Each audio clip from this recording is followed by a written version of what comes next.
व वाहन चोरीचा गुन्हा ओपन करत आरोपीला ताब्यात घेण्यात आलेला आहे. काय नेमकं माहिती आहे, कोण आरोपी आहे, किती आरोपी आहे, किती नाबालिक आहे आणि यामध्ये कुठून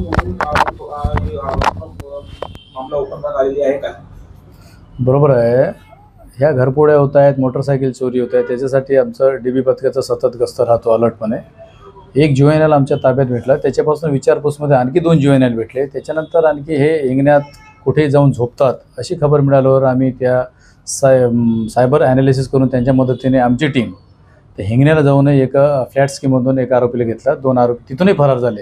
विचारपूस दरम्यान एकंदरीत त्यांनी आमचे एक घरफोडी आणि आमची इथली व्हेकल चोरी आणि तसेच खापरखेड्या येथील घरफोडी आणि टोटल इतर शहरातील पोलीस स्टेशनची चोरी या संबंधाने टोटल 9 व्हेकल आणि 2 घरफोड्या उघडकीस आणलेली आहे. याच्यात आमच्या मार्गदर्शनात आम्ही वरिष्ठांचे मार्गदर्शन घेऊन आमचे मार्गदर्शन त्यांना देऊ. PSI माजगावकर, हवालदार नाना भोगे, हवालदार इम्रान, हवालदार मेनेवार आणि राहुल चिकटे, गगन यादव, संतोष शेंद्रे यांच्या टीमने ही कामगिरी केलेली आहे. अंदाजे जवळपास 10,15,000चा मुद्देमाल जप्ती आहे.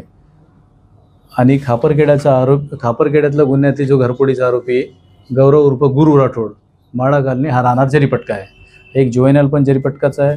आमच्याकडलं एक लष्करी बागचं पण आहे, एक पारडीचं पण आहे. असे 3 जुवेनाईल आणि 1 मेजर आरोपी यांना ताब्यात घेण्यात आलेलं आहे. चोरी करण्याच्या मागचे काय कारण समोर आलेले आहे? चोरी करण्याच्या मागे गरिबी, त्याच्यात यांना शौक, गाड्या कसं फिरवायचं, मग मास्टर कीचा वापर करणे, की जिथं एखादा गाडीची चाबी लागलेली आहे ते गाडी तसेच घेऊन जाणे, मित्रमंडळीला चालवायला देणे, नशा करणे, जुगार खेळणे, हे त्यांना शौकमुळे ह्या चोऱ्या करायला लागले.